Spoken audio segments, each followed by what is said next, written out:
This is the Ielts listening test. You will hear a number of different recordings and you will have to answer questions on what you hear. There will be time for you to read the instructions and questions, and you will have a chance to check your work. All the recordings will be played once only. The test is in 4 parts. At the end of the test, you will be given 10 minutes to transfer your answers to the answer sheet. Now turn to Part 1.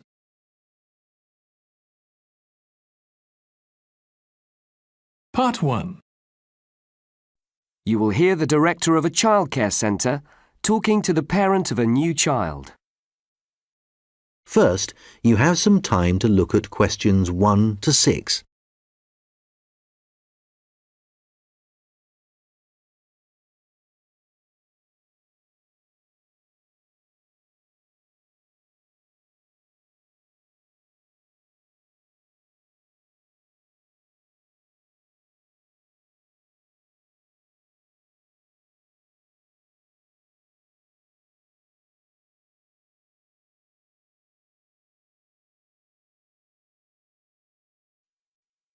Good morning. My name is Bob Ferguson and I'm the director of Ascot Childcare Centre. Oh, good morning. I'm Sally Ann Cullen. I made an appointment to enrol my daughter. That's right. I've got the application form right here. Now, first I need some personal details. So the family name is Cullen, is that right? That's right. Now, what about your daughter? What does she like to be called? Oh, her name is Alexandra, but we all just call her Alex. A-L-E-X. Great.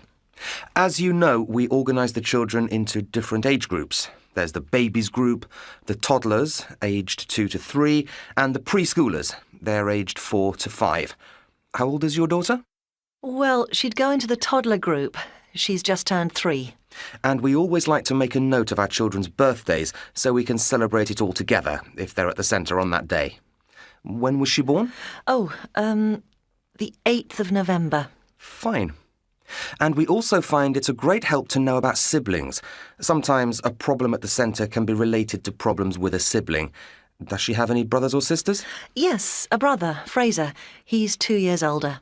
So that would make him 5, is that right? Yes, that's right. Fine. Now, we also need a contact address. Where do you live? It's 108 Park Road. That's P-A-R-K, Maidstone. Good. Now, last of all, we need a telephone number we can call if there are any problems. Oh, well, I'll be at work and so will my husband, so the best number to call is 3467 8890. Right. And is that a close relative? Yes, it's my mother-in-law's number. We prefer to make a note of how the person is related to the child, so I'll write down grandmother. Yes. Before you hear the rest of the conversation, you will have some time to look at the questions 7 to 10.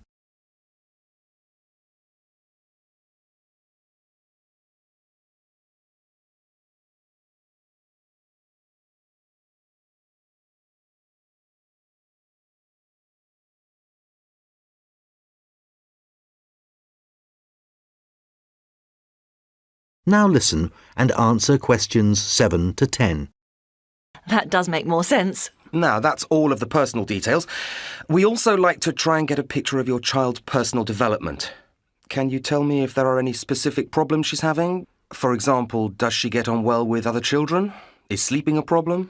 Oh, she gets on well with others, I think, but she does have trouble sleeping. We gave up her daytime nap a long time ago. That's good to know. I'll make a note of that. She can just have some quiet time while the others are resting if she likes. That should be fine. She enjoys drawing quietly. Right. Now, what about other skills? We occasionally take the children swimming, fully supervised, of course, and we only go in a paddling pool as we don't expect them to swim by themselves yet. Does your daughter need a lot of help getting changed? No, not at all. In fact, she's been able to get dressed in the mornings for over a year now, so no problems there. That must be a big help for you. Now, what about the childcare arrangements? Are there any specific days you require? Well, I work Monday to Wednesday, but my mother-in-law has agreed to look after her on Wednesdays. So does that mean that you'll just need Monday and Tuesday for now? That's right. And what about the pick-up time? We offer extended hours for parents who work a great distance away. I work until 3 o'clock, but it takes me about half an hour to drive home, so ideally I'd like to pick her up at 4 if that's okay. That would be fine. Now, is there any other information you'd like?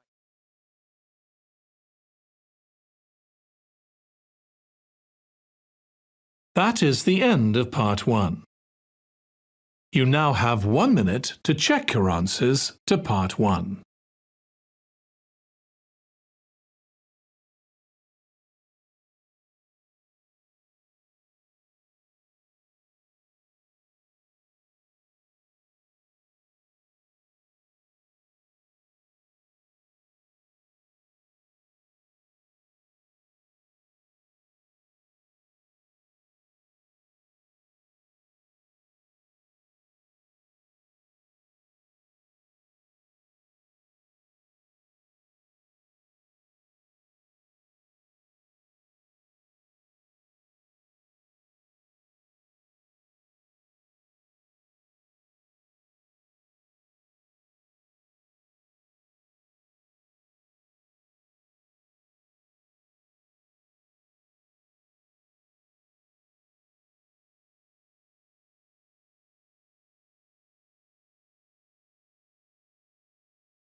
Part 2.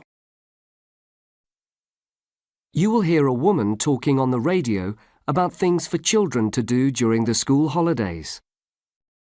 First, you have some time to look at questions 11 to 15.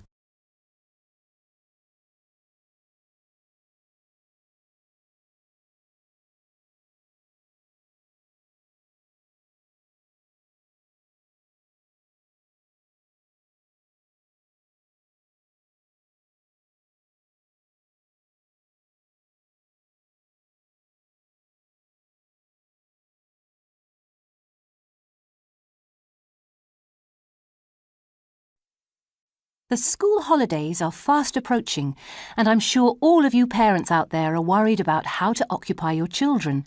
Well, I have a few tips that may help keep your children entertained without spending large amounts of money. One of our biggest problems is that today's children often do not have the type of hobby that was familiar in the past, such as making their own toys. Instead, they rely on sophisticated video games to keep them amused. But children also like to feel needed, so why not give them jobs to do around the house? You may be surprised how much they will enjoy simple tasks such as washing your car. Another idea is to use this time to develop their cooking skills. Food is something we all enjoy, so why not get them to prepare some simple dishes in the kitchen? Learning to cook is a useful life skill for children to learn, and it can also keep them happy for several hours.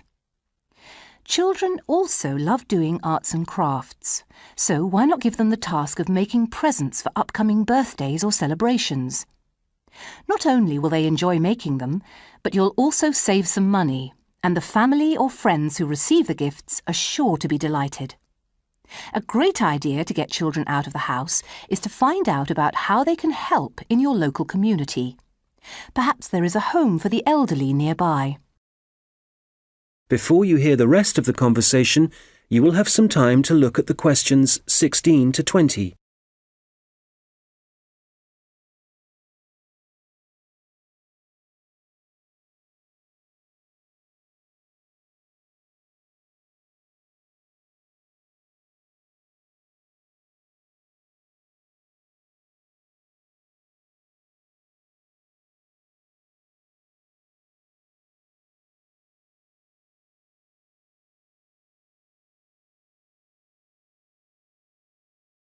Now listen and answer questions 16 to 20.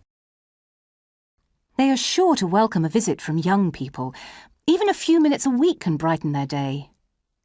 Of course, younger children cannot do these things for very long, but older ones may find that there are ongoing projects around your neighbourhood that they can help with. These are just a few ideas, but I'm sure you can think of many more.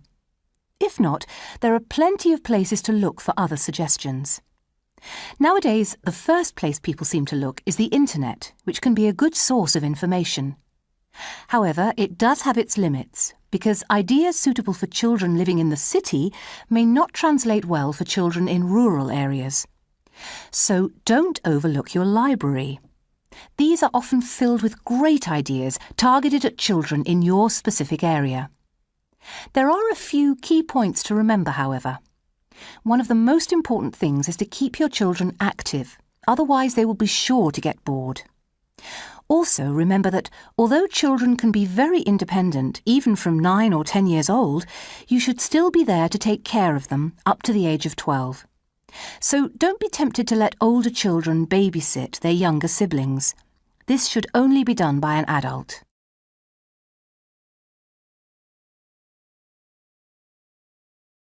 That is the end of Part 2.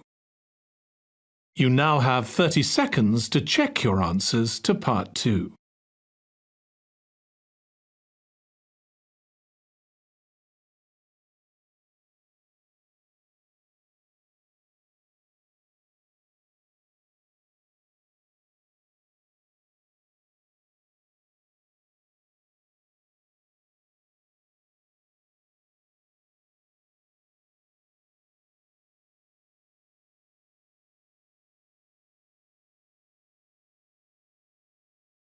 Part 3. You will hear 2 science lecturers discussing space exploration. First, you have some time to look at questions 21 to 25.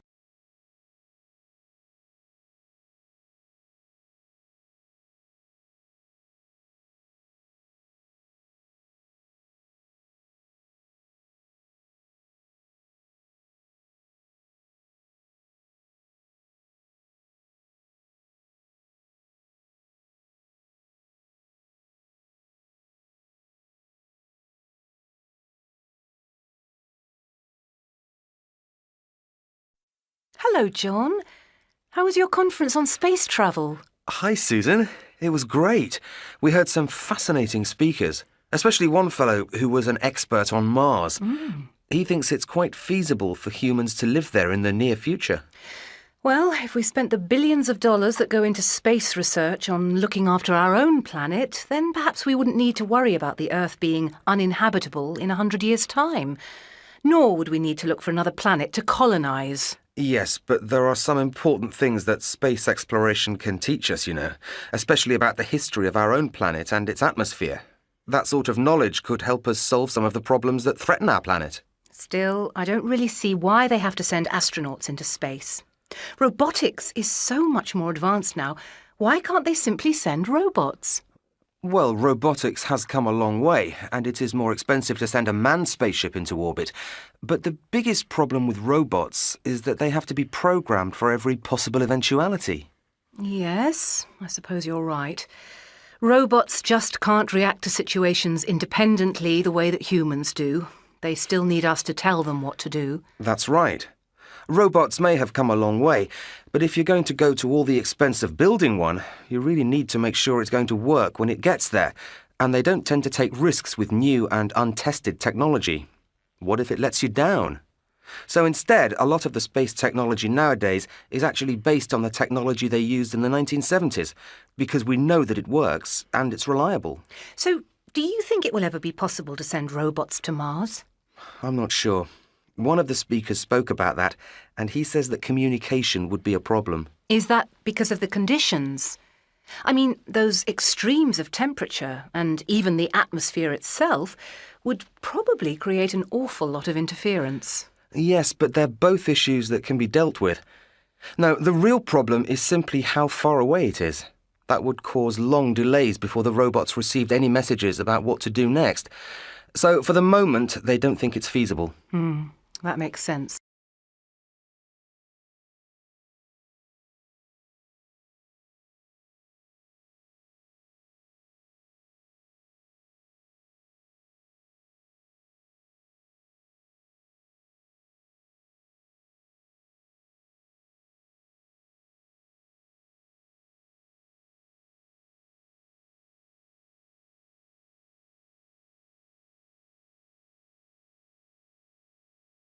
Now listen and answer questions 26 to 30.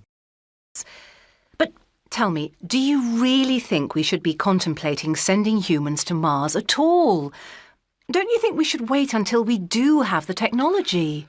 Well, many years ago, the civilizations that built the pyramids or that began building enormous cathedrals must have started the project never expecting to see it finished. I think we should take the same approach and start our preparations now. That's an interesting point, though I'm still not convinced. Surely you don't foresee a time when humans will be living on Mars? That's just science fiction, isn't it? Not at all. I think there is a distinct possibility that humans will live there. But what about the conditions there? Even the dirt on the ground could kill us. Yes, I agree with you there, but we can easily build a self-contained structure there so people don't need to go outside. I suppose the ground does also contain a lot of resources, so getting metals wouldn't be a problem. That's right. A lot of building materials could be found there, but there are still many risks involved. Yes, what about radiation? I don't think there will ever be a way to shield us totally from cosmic radiation, even inside a spaceship. I can't agree with you there. Astronauts have been travelling in space for a long time now, so that shouldn't be too much of a problem for us. I just don't think we have enough experience of living in space long term.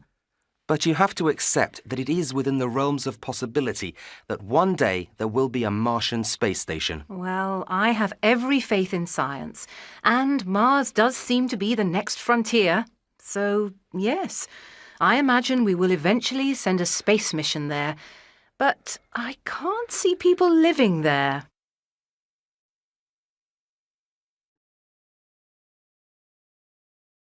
That is the end of part 3. You now have 30 seconds to check your answers to part 3.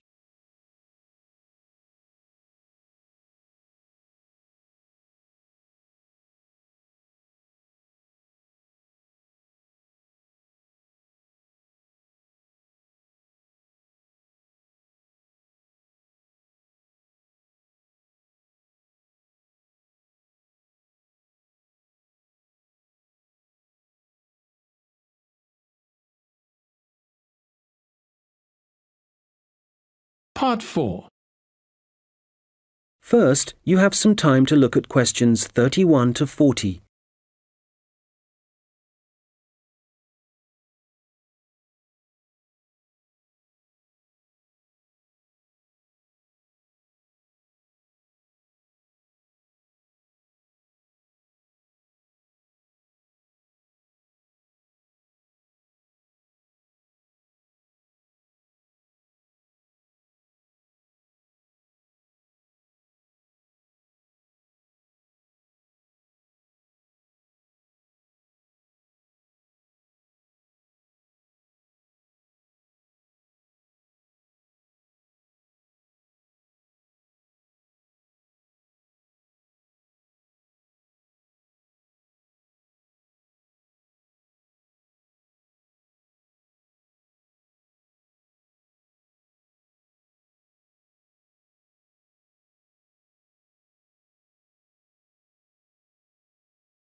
Welcome once again to Introduction to Dentistry, and in today's lecture we'll be looking at the history of dentistry through the ages.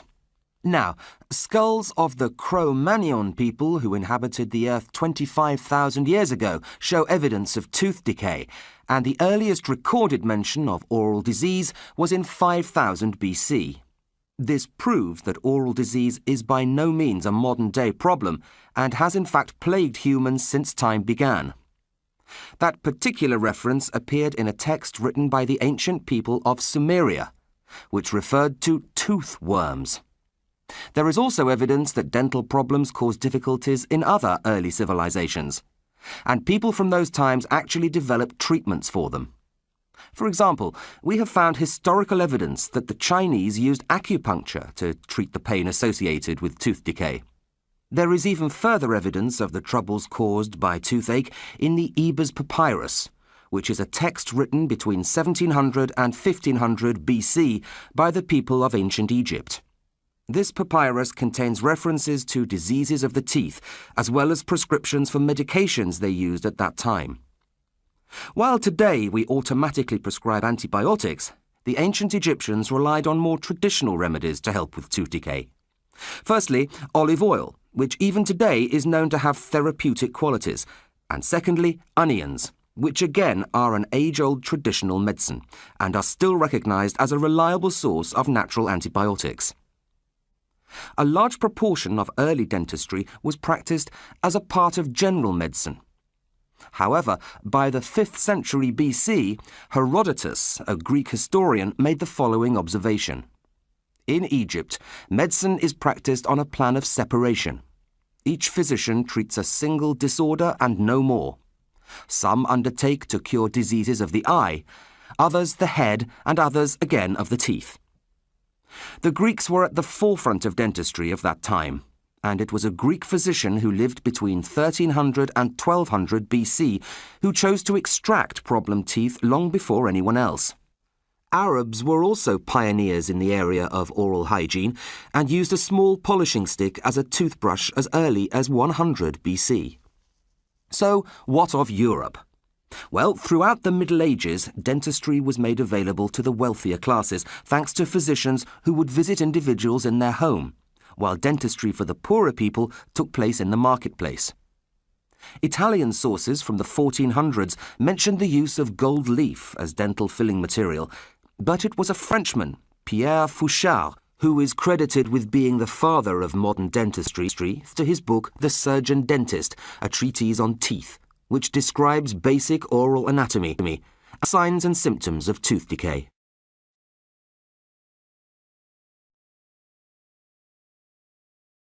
That is the end of Part 4. You now have 1 minute to check your answers to Part 4.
That is the end of the listening test. In the Ielts test, you would now have 10 minutes to transfer your answers to the answer sheet.